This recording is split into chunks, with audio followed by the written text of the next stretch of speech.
let's talk about the dark side of YouTube. YouTube,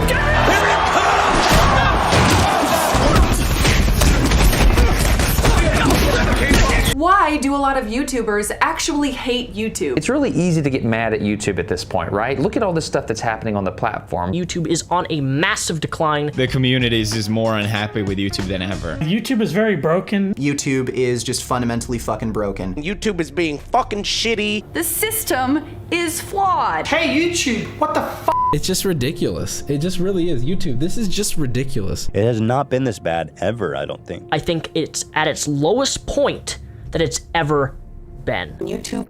Hey YouTube, I haven't made a video on this channel for years, so I think it's about time I kinda explain what's been going on.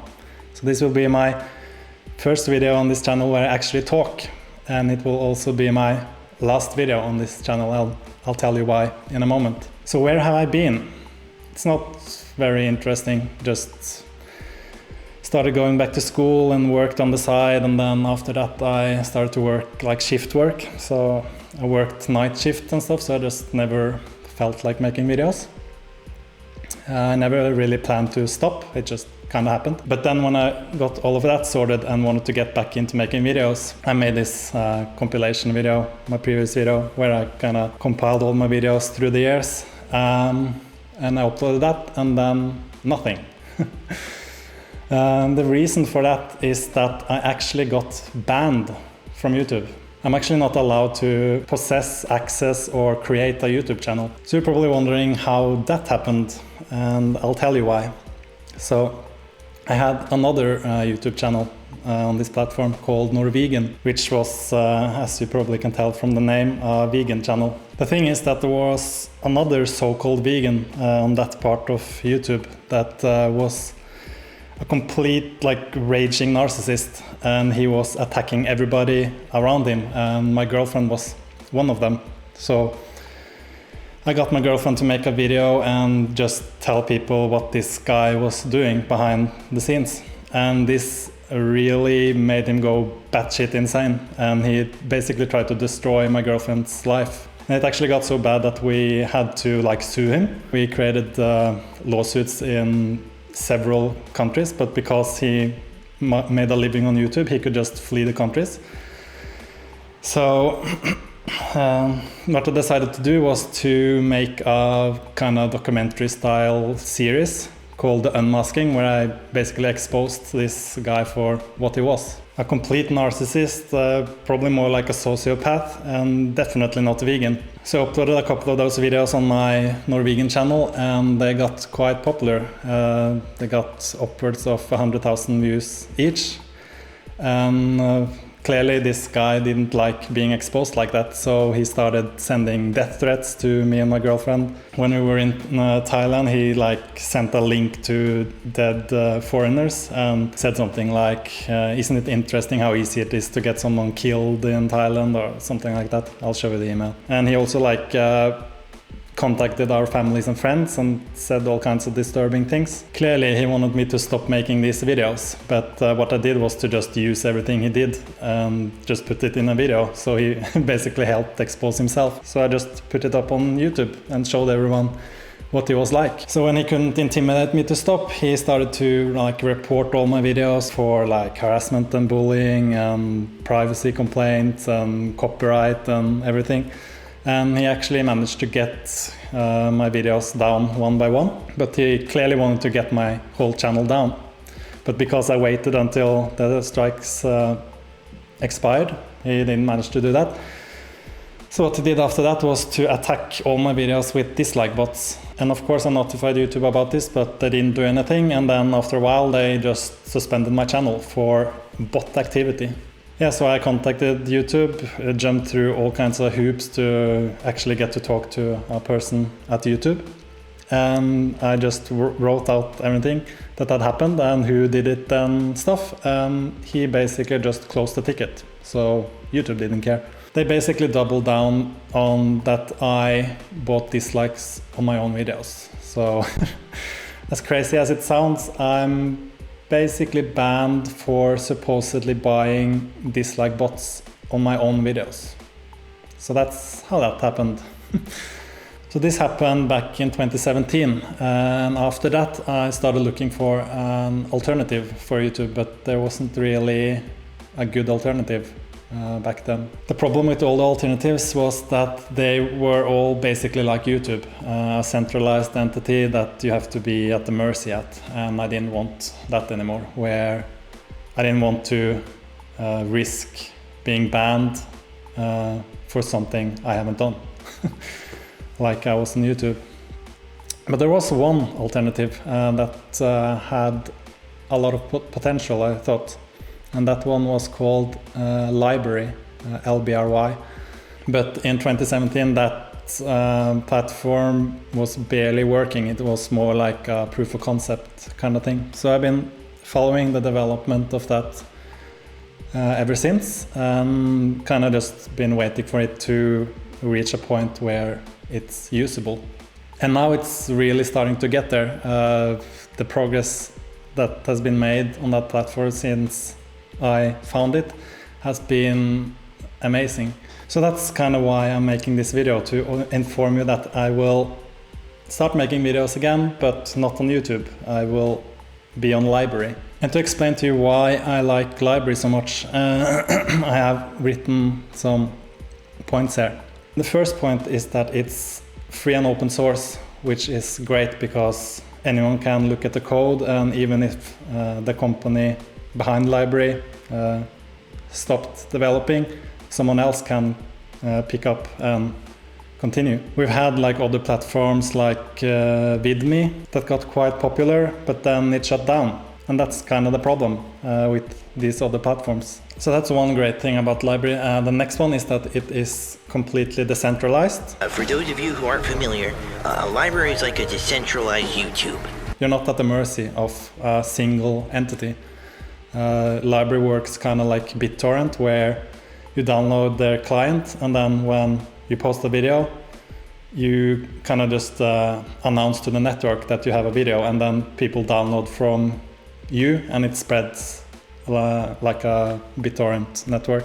LBRY also has a Reflector service though, so the content is stored by them too.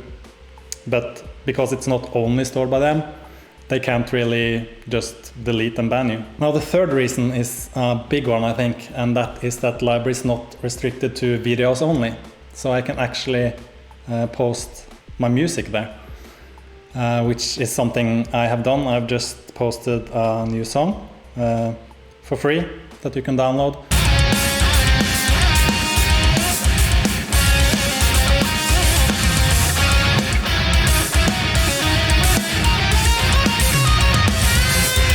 I've tried this before on SoundCloud, but the problem there is that it reached 100 downloads, and then they basically said you have to pay now. Clearly, if I give something away for free, I don't want to pay to give it for free. So LBRY supports audio files, images, videos, and pretty much anything. And it has unlimited downloads.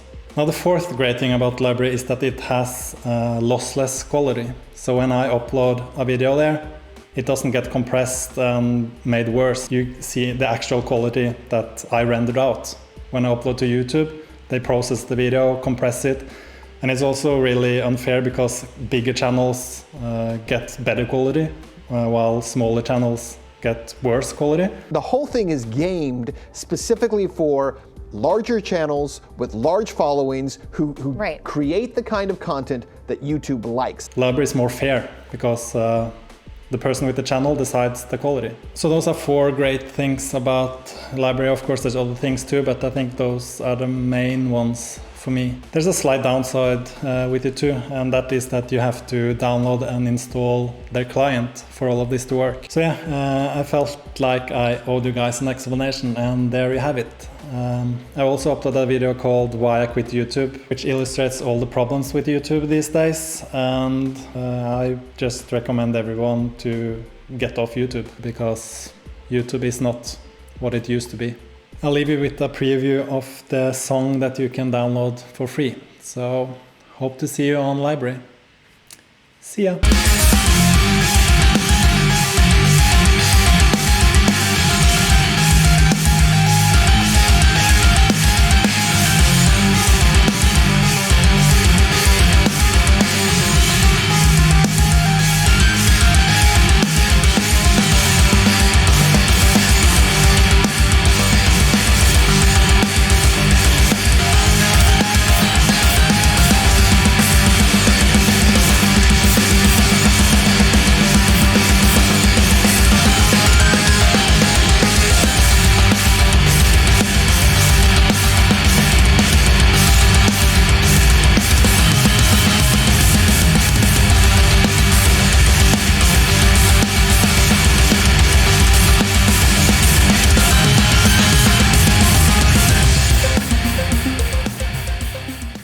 the minute a real competitor to YouTube jumps on board, then I think I'm gonna have no choice but to migrate to that platform, because YouTube has just shown that they're not friendly to creators any longer. The first thing that has to happen is a really viable competitor to YouTube. New platforms are cropping up all of the time, but one is really disrupting. Joining me now, Riley Smith, head of content for LBRY. My friend just told me about LBRY. I just heard about this thing called LBRY. LBRY. LBRY. LBRY.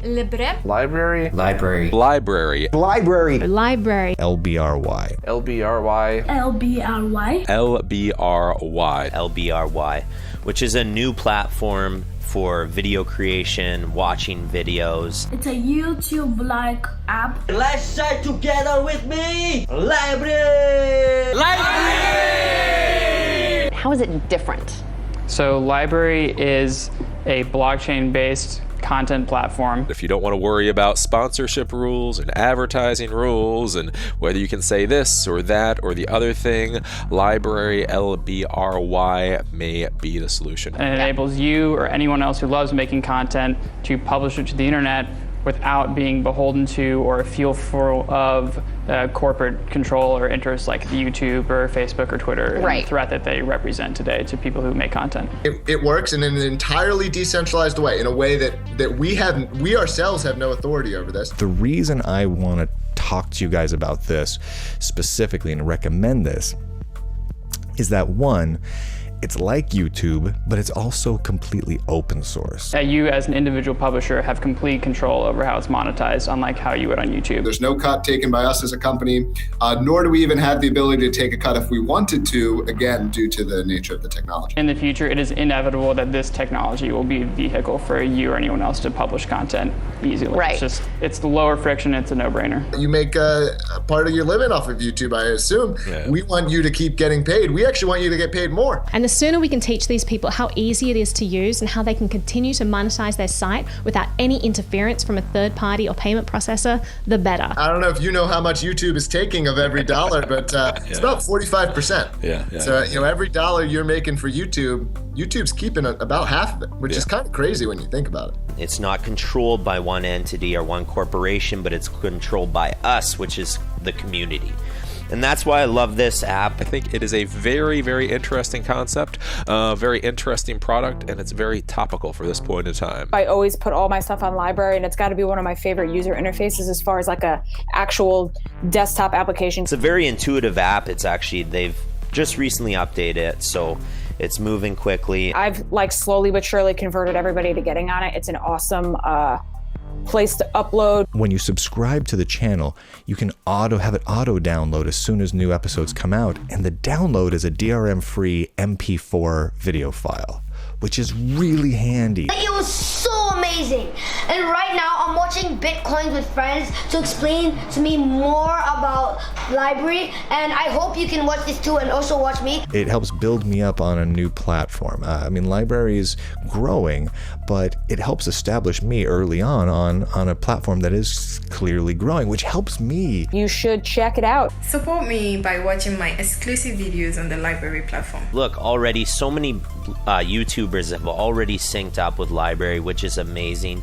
I'm subscribed to about 50 of them already. One of the downsides of the centralization we see in the services that we use on the internet is that these companies end up having a lot of control over the conversation. Certain types of content doesn't get treated the same way as other types of content. And LBRY is definitely a reaction to that. Basically, it's just an awesome new way of taking away some of the censorship. The entire purpose of this is essentially to tie our own hands, to create a system where you can reliably trust that there won't be someone else in charge other than the users. I highly suggest syncing your YouTube videos to it if you have not yet. Go to lbry.com/YouTube, and any YouTuber can sign up there to mirror the content. Give it a try.